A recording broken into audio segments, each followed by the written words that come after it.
जय हिंद। मैं Pappu sir PDF file में आपका फिर से स्वागत करता हूं। तो चलिए आज का सेशन चालू करते हैं।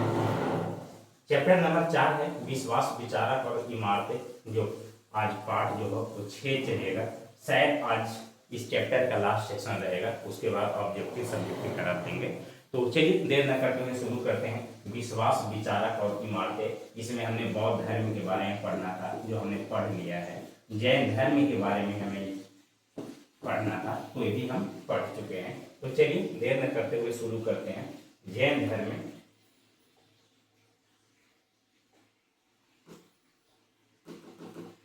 जैन धर्म से रिलेटेड कुछ चीजें हैं जो कल हमने कवर कर लिया था, तो आज उसके आगे करते हैं। तो आज पढ़ना है जैन संगीतिया के बारे में। जैसे बौद्ध धर्म में 4 महासंगीतियां का आयोजन किया गया था, उसी प्रकार जैन धर्मों में भी संगीतियां का आयोजन किया जाता था। संगीतियां के मतलब होता है धर्मों को प्रचार प्रसार करने के लिए जो सभा का आयोजन किया जाता है, जो सभा बुलाई जाती है, उसी को संगीतियां कहते हैं। हम संगीतियां पर चले, इससे पहले हम कुछ बता देना चाहते हैं। जैसे हम कल पढ़ रहे थे जैन धर्म के बारे में। जैन धर्म हम बता दें कि जैन धर्म में कितने तीर्थंकर हुए।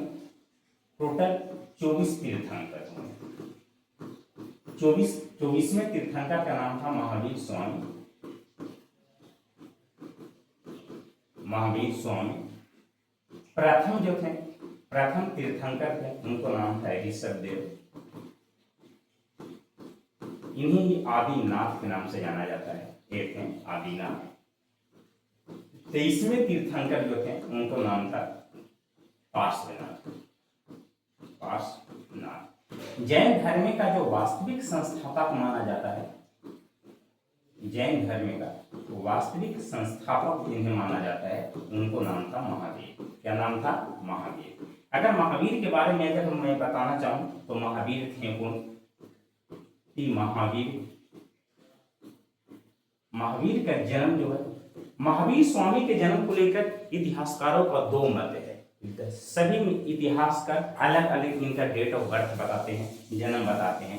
कुछ इतिहासकार बताते हैं कि इनका जन्म 599 बीसी में हुआ था।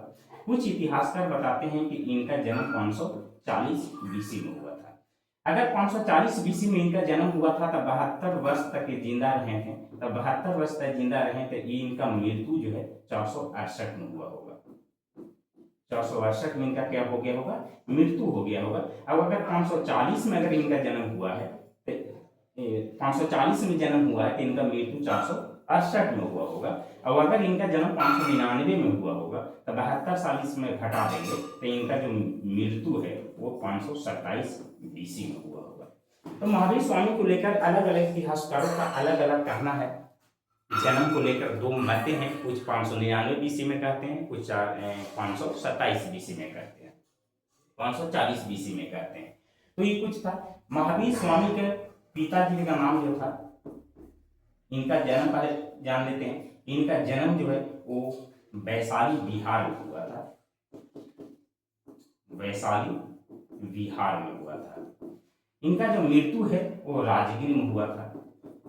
राजगीर में इनका मृत्यु हो गया था 72 वर्ष की उम्र में। 72 वर्ष की उम्र में इनका मृत्यु हो गया। अगर इनके पिता के नाम बताएं तो पिता के नाम सिद्धार्थ था। पिता का नाम सिद्धार्थ था। और अगर माता के नाम पूछें तो माता का नाम त्रिशला था। त्रिशला था। महावीर स्वामी के एक बेटी भी थी। बेटी का नाम था प्रियदर्शना। प्रियदर्शना। और प्रियदर्शना का जो शादी जिस व्यक्ति से हुआ था उसको नाम था जमाली। ये था जैन धर्म से रिलेटेड कुछ चीजें। महावीर स्वामी से रिलेटेड कुछ चीजें हैं जो आपको याद करने योग्य है, बड़ा ही इंपॉर्टेंट चीजें हैं। ऑब्जेक्टिव आपका क्वेश्चन ये पूछता है। तो महावीर स्वामी जैसे बौद्ध धर्म में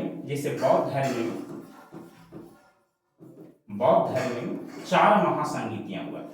4 महासंगीतियां हुआ। तो जब 4 महासंगीतियां हुआ, उसी प्रकार जैन धर्म में प्रचार प्रसार के लिए जो सभा का आयोजन किया गया वो 2 किया गया। तो ये जैन धर्म से जैन धर्म की संगीतियों के बारे में आज हम शुरू करने वाले हैं। जैन धर्म की संगीतियां से आज हम शुरू करेंगे क्लास को। तो चलिए शुरू करते हैं आज का पहला सेशन, पहला टॉपिक के साथ। हमारा पहला टॉपिक कहता है कि जैन धर्म की संगीतियां के बारे में पढ़ना है कि बताइए कि जैन संगीति क्या है और जैन धर्म में कितने संगीतियां हों। तो 2 संगीतियां हों। जैन धर्म में कितने संगीतियां हों? 2 संगीतियां।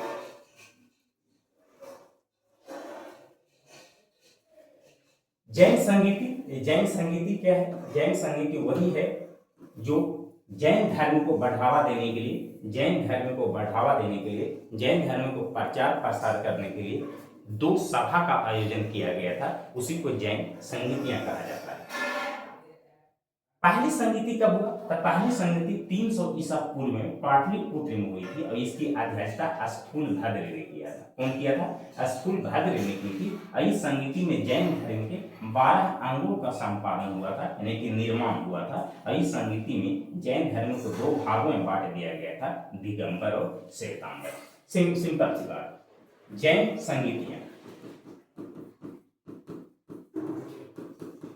संगीतियां जो है वो पहली जैन संगीतियां जो है वो हुआ था पाटलिपुत्र नामक स्थान पर।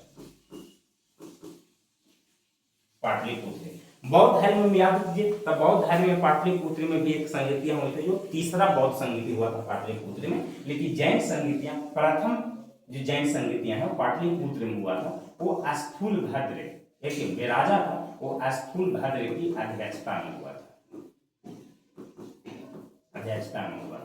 इसमें 12 अंगों का निर्माण हुआ था, यानी कि संपादन हुआ था।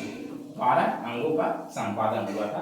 और जैन संगीतियां, यही जैन संगीति में जैन धर्म को 2 भागों में बांट दिया गया। इसी संगीतियां में 2 धर्मों में बांट दिया गया। एक को कहा गया श्वेतांबर और एक को कहा गया दिगंबर। श्वेतांबर कहा गया जो श्वेत वस्त्र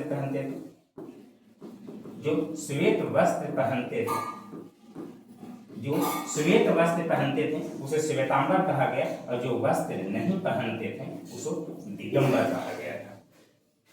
पहली जैन संगीतियां, ध्यान सुनिएगा, पहली जैन संगीतियां का आयोजन 300 ईसा पूर्व में, पहली जैन संगीतियां का आयोजन 300 ईसा पूर्व में पाटलिपुत्र नामक स्थान पर स्थूलभद्र की अध्यक्षता में हुआ था। इसमें 12 अंगों का निर्माण किया गया था, 12 अंगों का संपादन किया गया था। और इसी जैन संगीतियां में फैसला लिया गया था कि जैन संगीतियों को 2 भागों में बांट दिया जाए। जैन संगीतियों को 2 भाग में बांट दिया गया। एक को कहा गया श्वेतांबर और दूसरा को कहा गया दिगंबर। यानी कि श्वेतांबर कहा गया जो श्वेत वस्त्र पहनते थे, जो जैन भिक्षुनी जो थे, जो श्वेत वस्त्र उजला कपड़ा पहनते थे, उसे श्वेतांबर कहा गया। और जो कपड़ा पहनते ही नहीं थे उन्हें दिगंबर कहा गया।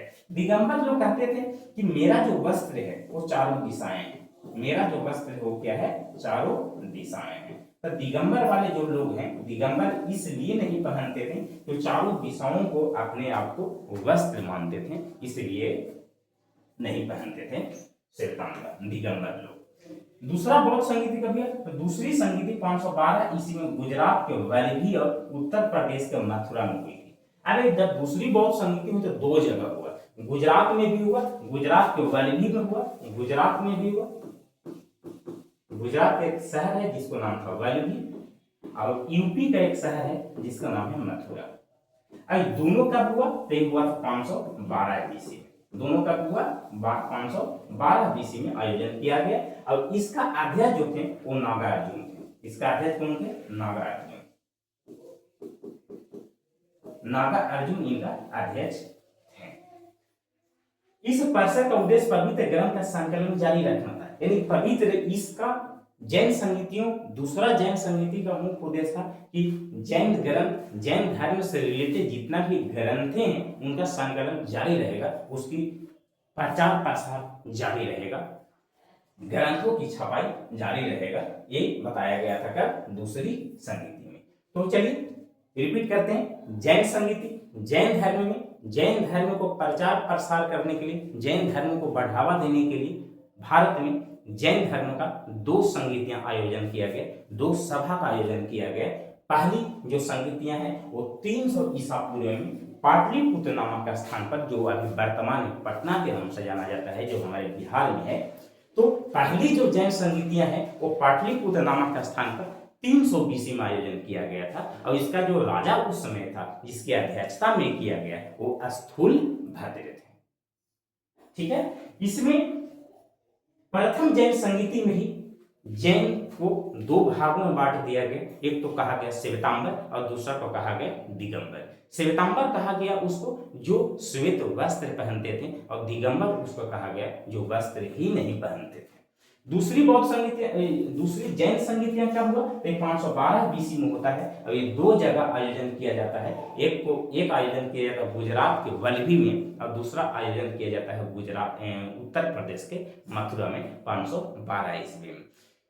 दूसरी जैन संगीतियां में 12 अंगों का संपादन किया गया था। 12 अंगों का संपादन किया गया, 12 अंगों का संपादन जो है वो पहली में किया गया था और दूसरा में कहा गया कि जैन ग्रंथ का संकलन जो है वो हमेशा जारी रहेगा।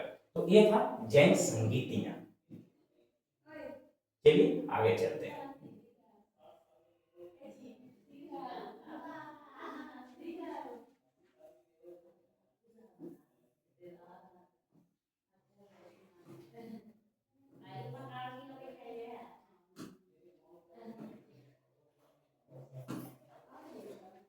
मौर्य काल में जैन धर्म को दो संप्रदाय में बांट दिया गया था।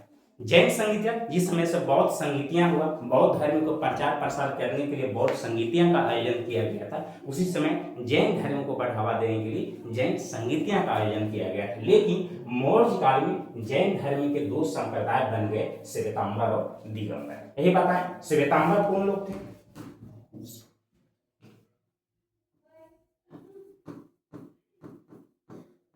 श्वेतांबर कौन लोग थे?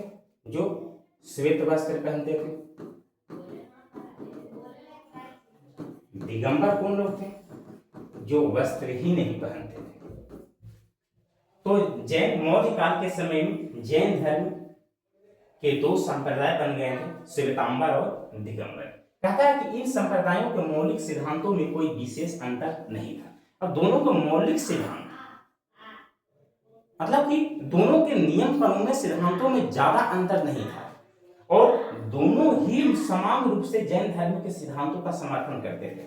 ऐसा नहीं है कि जैन धर्म की जब दो संप्रदाय में बढ़ गया तो दोनों धर्म को मानना ही छोड़ दिया, ऐसा नहीं है। दोनों में ज्यादा विशेष अंतर नहीं था। दोनों में बस अंतर इतना था कि एक वो श्वेत वस्त्र पहनता था और एक कहता था कि हम वस्त्र पहनेंगे नहीं, बस इतना ही अंतर था। तो ज्यादा अंतर देखने को नहीं मिला और दोनों ही जैन धर्म के सिद्धांतों का समर्थन करते थे। दोनों जैन धर्म के सिद्धांत का समर्थन करते थे। श्वेतांबर संप्रदाय सरल तथा साधारण नियमों का पालन पर विशेष बल देता था। अब श्वेतांबर जो है उस सिंपल जीवन जीना चाहता था, सिंपल साधारण सा नियम का पालन करता था, जबकि दिगंबर संप्रदाय नियमों के कठोर एवं अनुशासन पर अपना विश्वास रखता था। श्वेतांबर लोग कहते थे कि जो नियम कानून है वो सिंपल होना चाहिए, जो नियम कानून है वो साधारण होना चाहिए, लेकिन दिगंबर लोग कहते थे कि हम जो नियम कानून का पालन करें वो कठोर होगा। इतनी आसानी से जैन धर्म में दिगंबर में लोग नहीं आ सकता है। दिगंबर को पालन करने वाले लोग वही हो सकता है जो कठोर तपस्या कर सकता है और कठोर नियमों का पालन कर सकता है। श्वेतांबर संप्रदाय साधारण जीवन व्यतीत करते थे, जबकि दिगंबर जैन धर्म नग्न अवस्था में रहते थे, सन्यासी का जीवन व्यतीत करते थे। हाँ, श्वेतांबर लोग कहते हैं कि हम कपड़ा पहन लेंगे भाई, हम श्वेत कपड़ा पहन लेंगे, हम सिंपल जीवन जिएंगे, खाना पीना अच्छा सा खाएंगे, जैन धर्म का पालन करेंगे। दिगंबर लोग कहा कि नहीं, जब जैन धर्म का जब हम अपना लिए हैं तो जैन धर्म को अपनाने के लिए, जैन धर्म को आगे ले जाने के लिए इतना आसानी से जीवन तो नहीं बिता सकते हैं। इसके लिए हमको कठोर नियम का पालन करना पड़ेगा और सबसे कठोर नियम क्या हुआ कि वो कहें कि हम वस्त्र ही नहीं पहनेंगे और हम सन्यासी बन जाएंगे, हम तपस्वी बन जाएंगे। भला इससे ज्यादा कठोर नियम और क्या हो सकता है कि दिगंबर जैन धर्म को मानने वाले जो लोग दिगंबर हैं वो कह रहे हैं कि हम कपड़ा ही नहीं पहनेंगे, हम निर्वस्त्र रहेंगे, हम नग्न अवस्था में रहेंगे और वो भी नग्न अवस्था में रहेंगे और सन्यासी बन जाएंगे। इससे धरती पर सबसे कठोर दंड या इससे कठोर नियम और क्या हो सकता है? कुछ भी नहीं।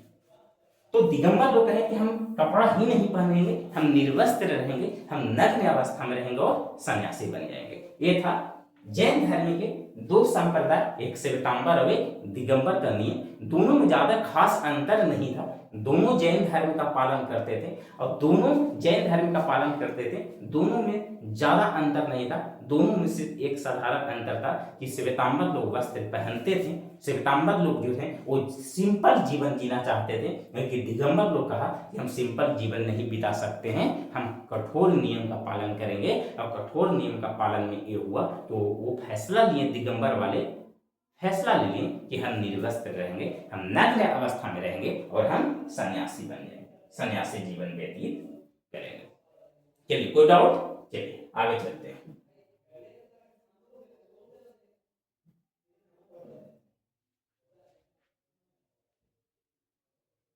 देखिए ये है जैन धर्म, महावीर स्वामी, ये है महावीर स्वामी।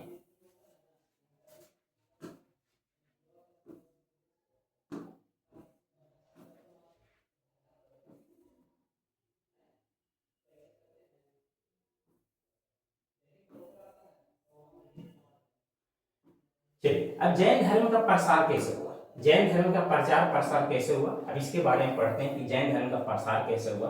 पहला पॉइंट कहता है कि महावीर स्वामी द्वारा निर्मित गंधार समूह के तहत जैन संघ ने जैन धर्म के प्रसार में महत्वपूर्ण भूमिका निभाई और समस्त भारत में धर्म तेजी से फैला। महावीर स्वामी के निर्माण के समय इस धर्म के अनुयायियों की संख्या लगभग 14,000 थी। जैन धर्म के 24वें तीर्थंकर महावीर स्वामी थे। महावीर स्वामी का मृत्यु जब तक हुआ तब तक जैन धर्म के अनुयायी जो हैं वो सिर्फ 14,000 ही अनुयायी थे। जैन धर्म को मानने वाले लोग जो थे वो जैन 14,000 ही थे। उनके समय में ही यह धर्म मगध, कौशल, विदेह एवं अंग राज्य में फैल गया था। उन्हीं के राज्य में, उन्हीं के समय जैन धर्म के 24वें तीर्थंकर महावीर स्वामी के रहते हुए ही जैन धर्म कई महाजनपदों में फैल गया था। जैसे मगध में फैला, कौशल में फैला, विदेह में फैला और अंग राज्य में फैल गया। दक्षिण भारत में जैन धर्म के प्रसार का श्रेय भद्रबाहु को जाता है। और एक राजा था जिसको नाम था भद्रबाहु। और दक्षिण भारत में जो भी जैन धर्म का प्रचार प्रसार हुआ उसका जो श्रेय है वो भद्रबाहु नामक व्यक्ति को जाता है। और जब तक जैन धर्म के 24वें तीर्थंकर महावीर स्वामी का मृत्यु जब तक होता है तब तक भारत में मात्र जैन धर्म को मानने वाले लोगों की संख्या जो था वो मात्र 14,000 थी। मात्र कितना? 14,000 थी। और उनके समय में यह धर्म मगध, कौशल, विदेह एवं अंग राज्य में फैला। ये मगध, कौशल, विदेह एवं अंग क्या है? तो याद कीजिए कि 16 महाजनपदों का उदय हुआ था। और 16 महाजनपदों में ही कुछ महाजनपद थे और 16 महाजनपदों में सबसे शक्तिशाली महाजनपद जो था वो मगध महाजनपद था। कौन महाजनपद? मगध महाजनपद। और दक्षिण भारत में जैन धर्म के प्रसार का श्रेय भद्रबाहु नामक व्यक्ति को जाता है। जो दक्षिण भारत में जैन धर्म का प्रसार किया था। जब तक महावीर स्वामी थे तब कुछ महाजनपदों में तो उदय हुआ, लेकिन दक्षिण भारत में नहीं हो पाया था। दक्षिण भारत में जैन धर्म नहीं फैला था। तो दक्षिण भारत में फैलाने वाले, जैन धर्म को प्रचार करने वाले जो व्यक्ति थे उनको नाम था भद्रबाहु। क्या नाम था? भद्रबाहु। इसके प्रसार के कारण निम्न थे इनके कई तरीके से इन्होंने जैन धर्म का प्रचार प्रसार किया। उसमें पहला कहता है कि राजकीय संरक्षण कहने का मतलब है कि आप जिस भी राज्य में आप अपने धर्म को फैलाना चाहते हैं, ध्यान से सुनिएगा, अगर कोई भी व्यक्ति अपने धर्म को किसी राज्य में फैलाना चाहता है और अगर उस राज्य का राजा ही अगर उस धर्म को मानने लग जाए तो उसको अपने क्षेत्र में धर्मों को फैलाने में, धर्म को प्रसार करने में ज्यादा दिक्कत का सामना नहीं करना पड़ता है। समझिए, मान लो कि हम राजा है, हमको जैन धर्म अपनाना है, तो अगर हम ही राजा हैं, वो हम ही अगर जैन धर्म को अपना लिए तो हमारे राज्य में जैन धर्म बहुत आसानी से फैलेगा। क्योंकि ये जो धर्म वो राजा के संरक्षण में चला गया। राजा के संरक्षण में इसका देखभाल किया जाएगा और राजा के संरक्षण में इस धर्म का प्रचार प्रसार किया जाएगा।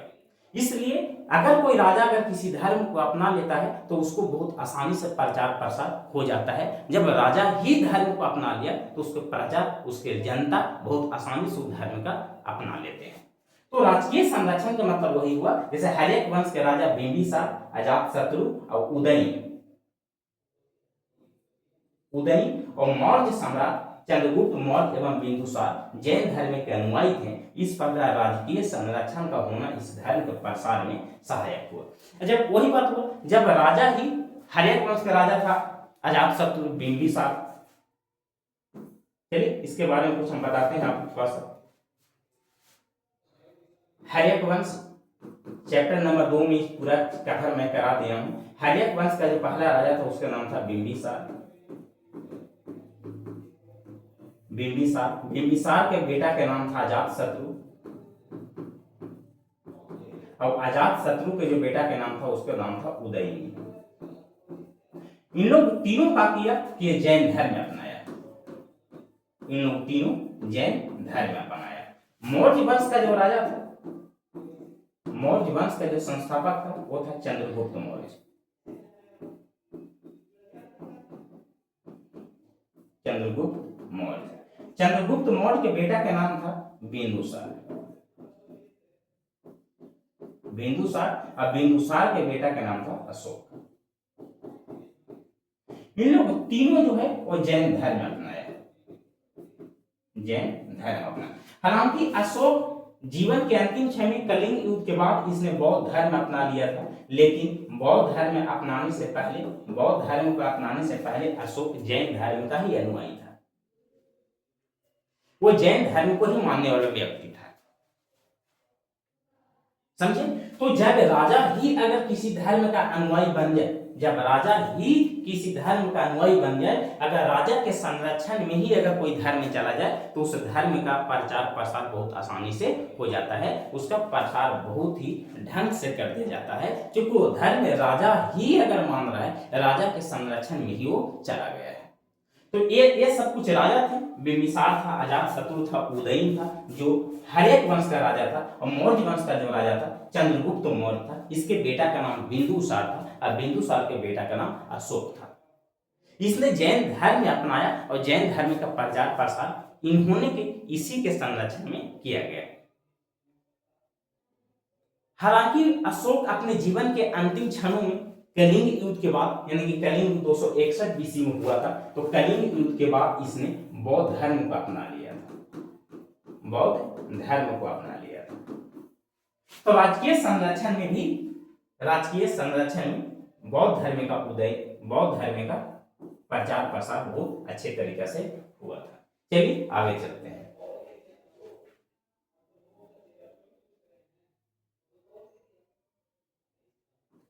दूसरा था बोलचाल की भाषा। बोलचाल की भाषा कहने का मतलब क्या हुआ कि जैन धर्म का जितना भी उपदेश दिया गया था, जैन धर्म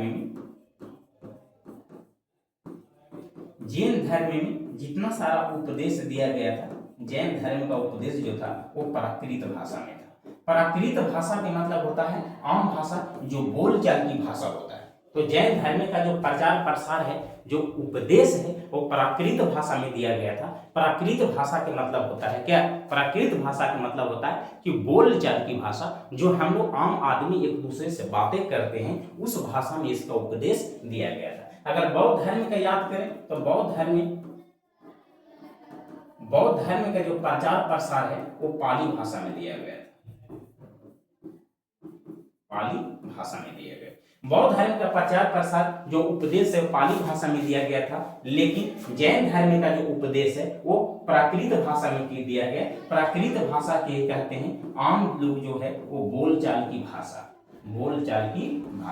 जो आम भाषा है, जो लोग आपस में बातें करते हैं। तो जैन धर्म को अधिक विकसित होने में, प्रचार अधिक प्रसार होने में ये भी बहुत बड़ा मददगार बना। मददगार कैसे बना कि अगर हम इसका उपदेश अगर बोलचाल की भाषा का प्रयोग करते हैं, जैन धर्म को फैलाने में अगर बोलचाल की भाषा का प्रयोग करते हैं, तो आम आदमी भी इसको बहुत आसानी से समझ सकता है। अगर हम दूसरे भाषा के यूज करेंगे, हमारे पास अगर कोई बंगाली आके बोले तो हमें समझ में नहीं आएगा। हमको वही भाषा समझ में आएगा जो हिंदी हो, थोड़ा बहुत इंग्लिश हो, और जो आम बोलचाल की भाषा है। जैसे इंसान आपस में जब बातें जिस भाषा में करता है, अगर उस भाषा में अगर इसका उपदेश दिया जाने लगे तो लोग बहुत आसानी से उसको कवर कर लेता है, समझ पाता है।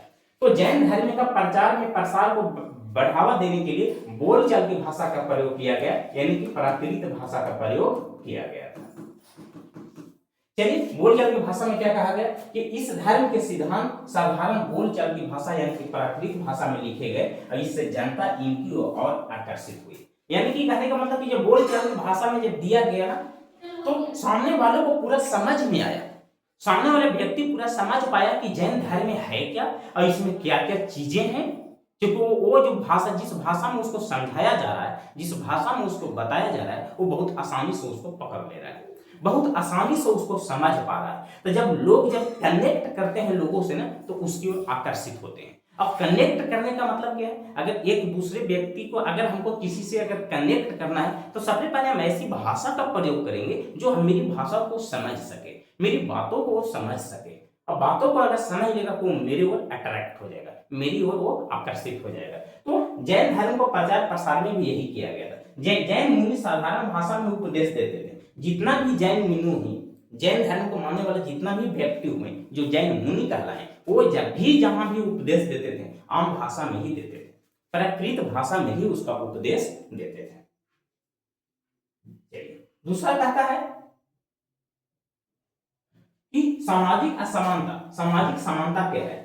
कहता है कि महावीर स्वामी ने जाति पाति का घोर विरोध किया था। सामाजिक समानता, समाज में रहने वाले लोगों को समान अधिकार मिलना चाहिए। और महावीर स्वामी जाति पाति को, जात पात को लेकर बहुत ही विरोध किया था और धर्म के द्वार सभी वर्गों के लिए व स्त्रियों के लिए खोल दिए गए। याद कीजिए, बौद्ध धर्म में स्त्रियों को प्रवेश निषेध था। बौद्ध धर्म में स्त्री नहीं आ सकती थी, लेकिन बाद में आया किसके कहने पर? आनंद के कहने पर। और जो बौद्ध धर्म के पहले जो स्त्री भिक्षुणी बनी थी उसको नाम था प्रजापति गौतमी।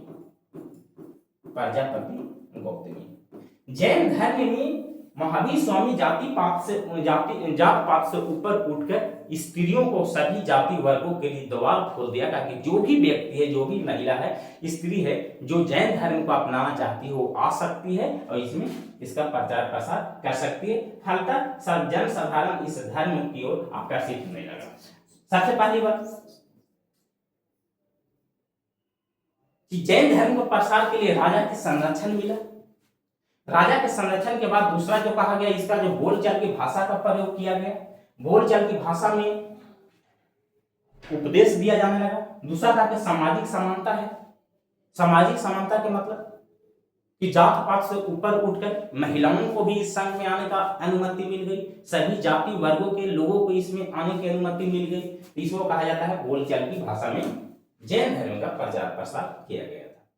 अगर जैन धर्म का प्रसार, जैन धर्म का विस्तार इस प्रकार हुआ, कैसे हुआ? ये है महावीर स्वामी। कहता है कि ब्राह्मणवादी धर्म की कमजोरी के कारण यह धर्म धीरे धीरे पश्चिमी भारत में फैल गया। ब्राह्मणवादी एक धर्म था, ब्राह्मणवादी क्या था? वो धर्म था, उसको कमजोरी, जैसे याद कीजिए बौद्ध धर्म में ज्यादा विकसित क्यों हुआ था? बौद्ध धर्म में बहुत ज्यादा फैला क्यों था? क्योंकि हिंदू धर्म में बुराइयां थी। हिंदू धर्म में क्या थी? बुराइयां थी। फिर धीरे धीरे बौद्ध धर्म समाप्त क्यों हो गया? क्योंकि हिंदू धर्म में सुधार आया। क्या? सुधार आया। उसी तरह ब्राह्मणवादी धर्म की कमजोरी के कारण एक दक्षिण भारत, पश्चिमी भारत में ना, पश्चिमी भारत में एक धर्म चलता था। पश्चिमी भारत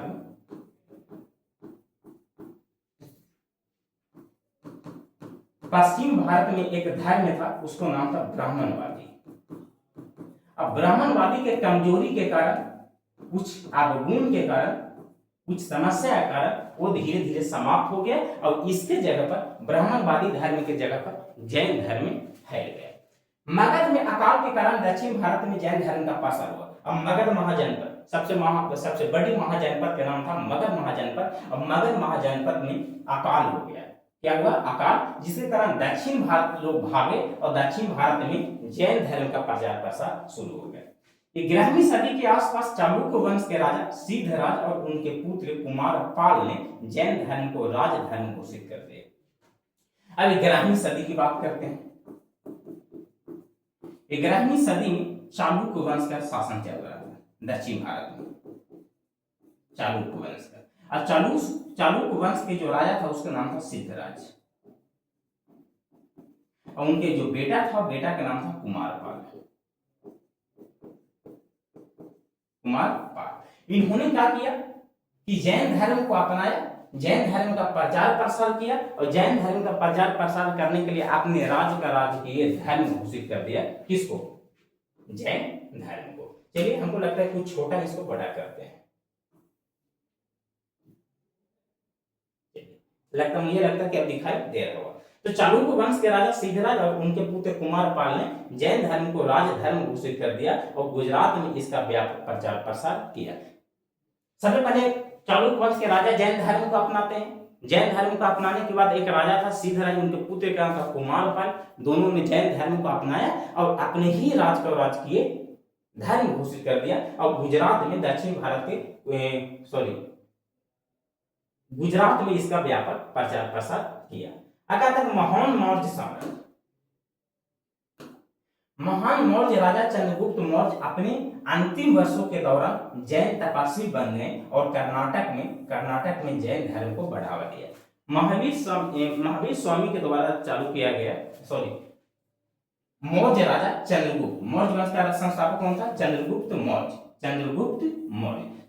मौर्य जीवन के अंतिम क्षणों में कौन सा धर्म अपनाया? जैन धर्म अपनाया, और जैन तपस्वी बन गया, यानी कि सन्यासी बन गए, और कर्नाटक के कर्नाटक में जैन धर्म को बढ़ावा दिया अपने जीवन के अंतिम क्षणों में। ये था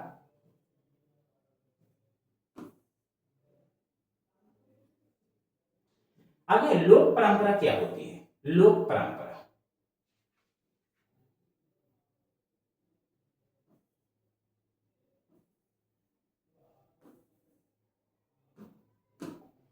लोक परंपरा क्या होती है, इसके बारे में। लोक परंपरा का मतलब होता है किसी समाज, जाति या समुदाय में पीढ़ी दर पीढ़ी चली आ रही मान्यता, रीति रिवाज, विश्वास और व्यवहार। यह बातें लिखित में कम और मौखिक रूप से ज्यादा आगे बढ़ती है। सिंपल सी बात समझिएगा।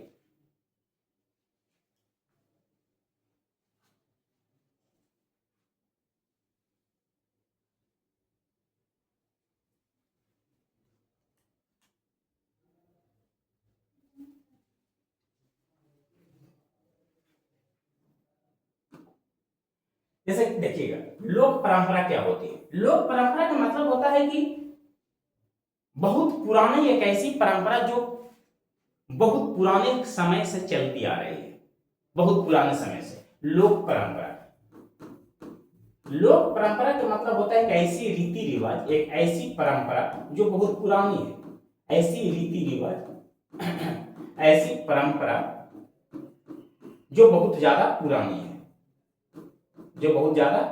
है, लोक परंपरा। ऐसी रीति रिवाज, ऐसी परंपरा जो बहुत पुरानी है, जो कई वर्षों से चलती आ रही है, लेकिन ये लोक परंपरा जो है लिखित कम मिलता है, ज्यादा क्या मिलेगा? ये मौखिक मिलेगा, मतलब मुंह से सुनाया गया। कहने का मतलब सीधा सीधी है कि नानी दादी जो थे हम लोग के बचपन में, वो कहानियां सुनाते थे, बहुत पुराना कहानियां सुनाते थे। वो कहानी सुनाते थे तो ऐसा लगता था कि रियल की कहानियां है, लोक परंपरा है, तो उसी को लोक परंपरा कहते हैं। पीढ़ी दर पीढ़ी चली आ रही मान्यता, रीति रिवाज, विश्वास और व्यवहार, यह बातें लिखित में कम मिलती है और मौखिक रूप में ज्यादा मिलती है।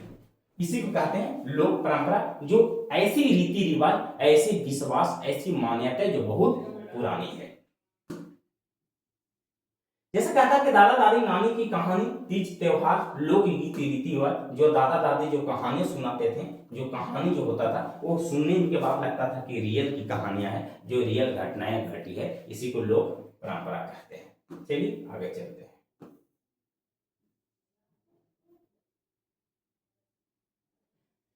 सुंदर स्त्रियों और वृक्षों से जुड़ी मान्यता, ऐसा कहा जाता है कि सुंदर स्त्रियों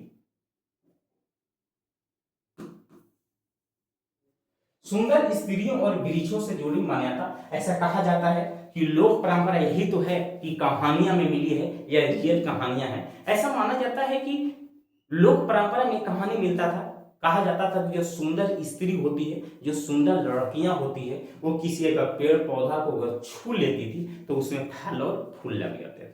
सोचिए, ऐसी मान्यता है, ऐसे रीति रिवाज है, जो बहुत पुरानी मान्यता ऐसे बताया गया कि जो भी सुंदर लड़की है, सुंदर महिलाएं हैं, सुंदर सुंदर महिलाएं जो है, अक्सर लड़कियां सुंदर ही होती है,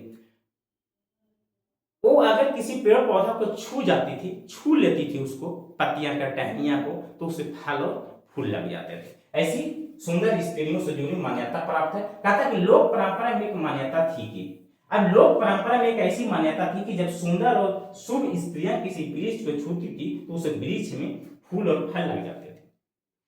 हाँ, लोक परंपरा में एक ऐसी कहानियां है, लोक परंपरा में एक ऐसी मान्यता है, माना जाता था पहले, अब ऐसा माना जाता है कि एक सुंदर स्त्री है और अगर वो किसी पेड़ पौधा को छू लेगी तो उसे फल और फूल लग जाएंगे। इसका अर्थ क्या होता है?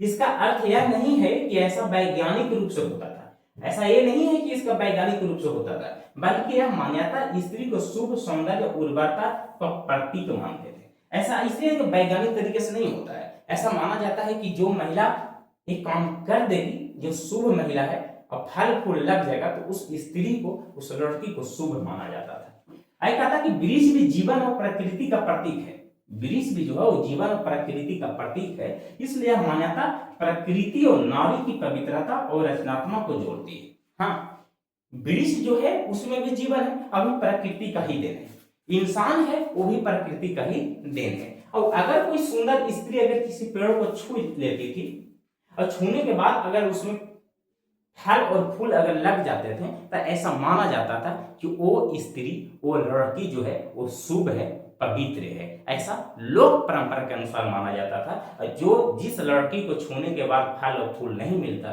लगता था उसको कहा जाता था कि लड़कियां, ये महिला अपवित्र है। समझे? चलिए आगे चलते हैं।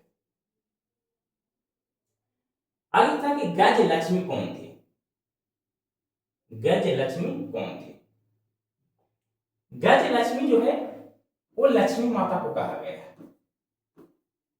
लक्ष्मी माता को कहा गया। और लक्ष्मी माता के चारों ओर, लक्ष्मी माता के जब भी फोटो देखिएगा तो लक्ष्मी माता के चारों ओर हाथी को दिखाया गया है, हाथी को दिखाया गया है। लक्ष्मी माता ही धन और समृद्धि का प्रतीक माना जाता है, धन और समृद्धि का प्रतीक माना जाता है किनको? गज लक्ष्मी को। कहता है कि गज लक्ष्मी एक रूप होती है देवी लक्ष्मी का, जो धन, स्वभाव और समृद्धि की देवी मां मानी जाती है, देवी मानी जाती है। गज लक्ष्मी एक देवी मां है जो लक्ष्मी के अवतार में है, जो कमल के फूल पर बैठी हुई है, और उसके चारों ओर, पीछे, आगे हाथी को दिखाया गया है। और ऐसा माना जाता है कि एक धन और समृद्धि, धन, सौभाग्य और समृद्धि की देवी मानी जाती है। मतलब कि आपके पास धन आएगा, समृद्धि आएगा, और तो और क्या आएगा? और आएगा सौभाग्य प्राप्त होगा। इसका कारण है ये लक्ष्मी है। लोक परंपरा में गज लक्ष्मी को हाथियों के साथ दिखाया जाता था, और लोक परंपरा में एक ऐसा बताया गया है कि लोक परंपरा में लक्ष्मी को हाथियों के साथ दिखाया गया है।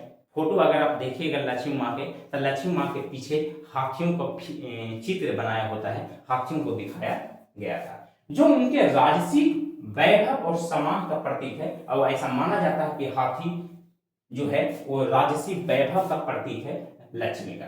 गज का मतलब हाथी होता है, हाथी को संस्कृत में गजह कहते हैं, इसलिए हाथी को गज। हाथी प्राचीन समय में शक्ति, समृद्धि और सही ठाट बाट का प्रतीक माने जाते थे। हाथी जो है प्राचीन समय में बहुत शक्तिशाली, बहुत समृद्धि का प्रतीक माना जाता था। इसलिए जब लक्ष्मी जी को हाथियों के साथ दिखाया गया तो उसका अर्थ था कि वह देवी सौभाग्य और ऐश्वर्य लाने वाली है। जब जब हाथी को लक्ष्मी के साथ दिखाया गया, मां लक्ष्मी के साथ हाथी को जोड़ा गया, तो ऐसा कहा गया कि एक ऐसा माना जाता है, लोक परंपरा में ऐसा माना गया कि जब हाथी के साथ माता लक्ष्मी है तो समृद्धि और सौभाग्य, विकास का प्रतीक है, जो हमारे जीवन में आने वाली है। चलिए आगे चलते हैं। आज कहता है कि पौराणिक हिंदू धर्म का उदय कैसे हुआ? पौराणिक हिंदू धर्म का मतलब पुराने हिंदू धर्म का उदय कैसे हुआ? तो हिंदू धर्म में दो प्रमुख परंपराएं हैं। अब हिंदू धर्म में दो प्रमुख परंपराएं हैं। पहला कह रहा वैष्णव परंपरा। हिंदू धर्म में दो संप्रदाय हैं, पहला संप्रदाय को कहा गया वैष्णव और दूसरा को कहा गया शैव। वैष्णव कहा गया जो विष्णु भगवान को मानते थे और शैव कहा गया जो शिव भगवान को मानते थे।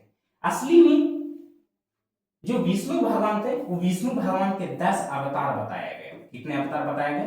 10 अवतार बताया गया। जब जब पृथ्वी पर पाप बढ़ता था, जब जब धरती पर पाप बढ़ता था, तो भगवान विष्णु अलग अलग जन्म लेते थे, अलग अलग काल में अलग अलग जन्म लेते थे और उस पाप से मुक्त करते थे धरती को। इसलिए विष्णु भगवान ने पृथ्वी पर धरती पर हो रहे पापों से मुक्ति दिलाने के लिए, पाप को खत्म करने के लिए 10 अवतार लिए। यानी कि भगवान विष्णु ने 10 अलग अलग काल में, 10 अलग अलग समय में 10 बार जन्म लिए। उसी में एक राम भगवान है, उसी में श्री कृष्ण है, उसी में वामा अवतार है। तो हिंदू धर्म में भी दो संप्रदाय में बट गया था। पहला को कहा गया वैष्णव, जो विष्णु भगवान को मानते थे वो वैष्णव कहलाए, और जो शिव भगवान को मानते थे यानी कि भोलेनाथ को जो मानते थे वो शैव कहलाए। ठीक है, कहता है कि वैष्णव परंपरा जो विष्णु को मानने वाली थी और शैव परंपरा थी जो शिव को मानने वाली थी। वैष्णव परंपरा में विष्णु के अवतारों की पूजा होती है। वैष्णव परंपरा में वैष्णव धर्म को मानने वाले लोग, विष्णु भगवान को मानने वाले लोग विष्णु के 10 अवतारों की पूजा करते हैं। विष्णु के कितने अवतार हैं? 10 अवतार। विष्णु के 10 अवतार हैं और वैष्णव धर्म को मानने वाले लोग, वैष्णव से संबंधित रखने वाले लोग उसी भगवान का पूजा करते हैं जो विष्णु के 10 अवतार हैं। तो विष्णु के 10 अवतार की पूजा किया जाता है। माना जाता है कि भगवान विष्णु के 10 अवतार लिए हैं जो पाप बढ़ने पर धरती के रक्षा के लिए समय समय पर आते रहे।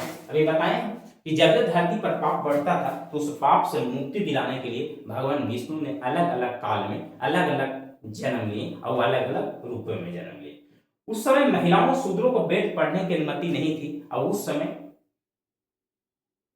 महिला वेद नहीं पढ़ सकती थी, पुराण नहीं पढ़ सकती थी और नहीं तो सुन सकती थी, लेकिन पुराणों का सुन सकते थे। महिलाओं और शूद्र का मतलब क्या होता है? शूद्र क्या है भाई? तो शूद्र हम बता चुके हैं कि एक वर्ण है। क्या है? वर्ण। भारत में वर्ण 4 प्रकार के थे। पहला को कहा गया था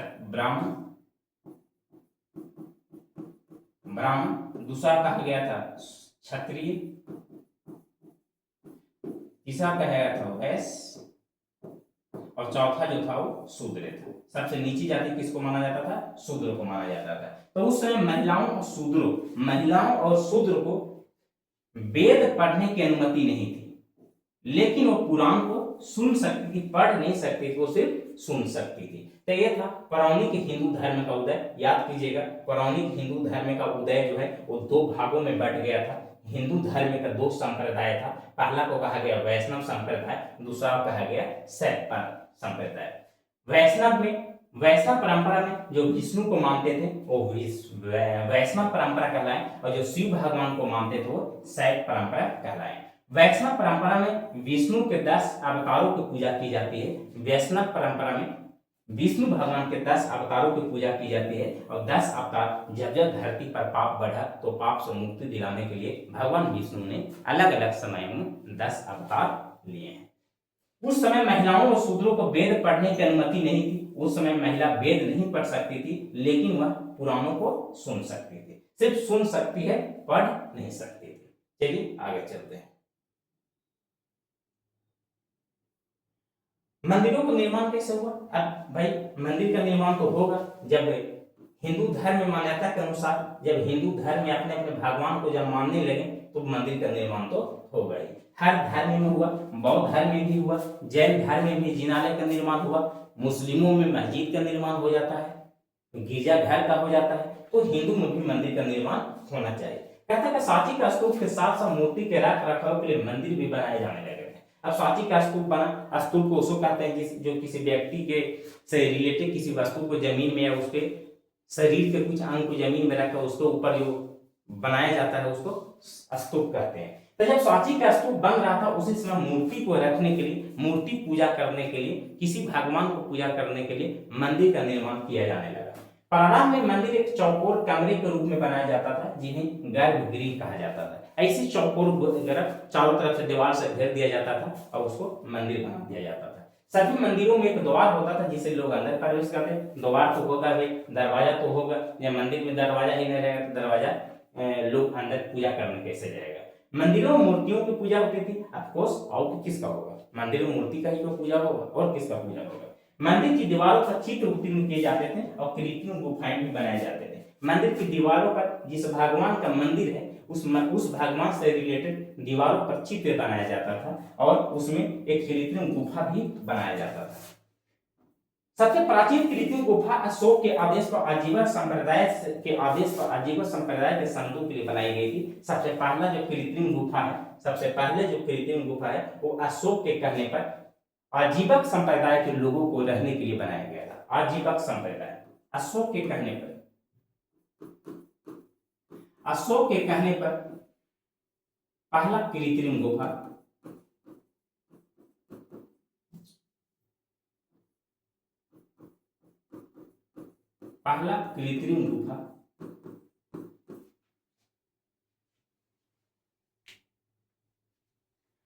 अशोक के कहने पर पहला कृत्रिम गुफा आजीवक संप्रदाय के लोगों के लिए बनाया गया था।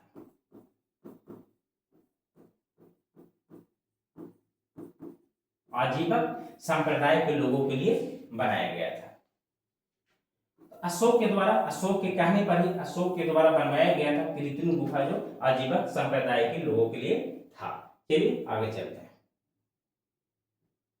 लगता है कि स्लाइड यहीं पर समाप्त हो गया है। हाँ, चलिए मंदिर का निर्माण कैसे हुआ इसको देख लेते हैं फिर से।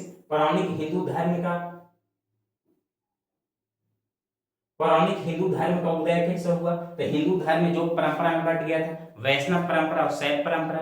विष्णु भगवान को मानने वाले वैष्णव कहलाए, शिव भगवान को मानने वाले शिव कहलाए। गाय लक्ष्मी कौन थी, जो हाथी के साथ दर्शाया जाता था। इन्हें समृद्धि और धन सौभाग्य और समृद्धि की देवी मानी जाती थी। ये थी गज लक्ष्मी। तो चलिए आज हम कवर कर चुके हैं। आज की स्लाइड समाप्त करते हैं। आज की क्लास को यहीं पर समाप्त करते हैं। तो चलिए आज का क्लास कैसा लगा, क्लास अच्छा लगा हो तो एक प्यारा सा लाइक, सब्सक्राइब चैनल को कर दिए, प्यारा सा कमेंट कर दीजिए और कमेंट में आप लोग बताइए कि अगले मैं कौन से चैप्टर का कौन सा टॉपिक लेकर आऊँ आप लोग के सामने। आप लोग से रूबरू होता रहूंगा मैं समय समय पर इसी टाइम। तो मेहनत कीजिए, पढ़ते रहिए और दिखा दीजिए अपनी ताकत। ये जो लास्ट 4 महीना 6 महीना जो पढ़ाई होता है बोर्ड एग्जाम के लिए, वही सबसे ज़्यादा इम्पोर्टेंट होता है। सबसे ज़्यादा काम यही करता है जो आप लास्ट 4 महीना 6 महीना क्या पढ़ाई किए हैं। तो चलिए मेरे साथ जुड़े रहिए। मैं इसी प्रकार से प्यारा प्यारा वीडियो आप लोग के साथ शेयर करता रहूँगा और चैनल को सब्सक्राइब कर दीजिए। हमारे वीडियो को कम से कम एक व्यक्ति भी, एक बच्चे भी कम से कम 10 लोगों को अगर शेयर करते हैं तो बहुत ज़्यादा हो जाएगा। तो आप तो इतना तो आप कर ही सकते हैं, आप लोगों के लिए बहुत मेहनत कर रहे हैं। तो चलिए आज का क्लास कैसा लगा प्यारा सा कमेंट जरूर कर दिया कीजिए और तब तक के लिए हंसते रहिए, खेलते रहिए, मुस्कुराते रहिए और देखते रहिए PDF mind YouTube channel Pappu sir के साथ। तब तक के लिए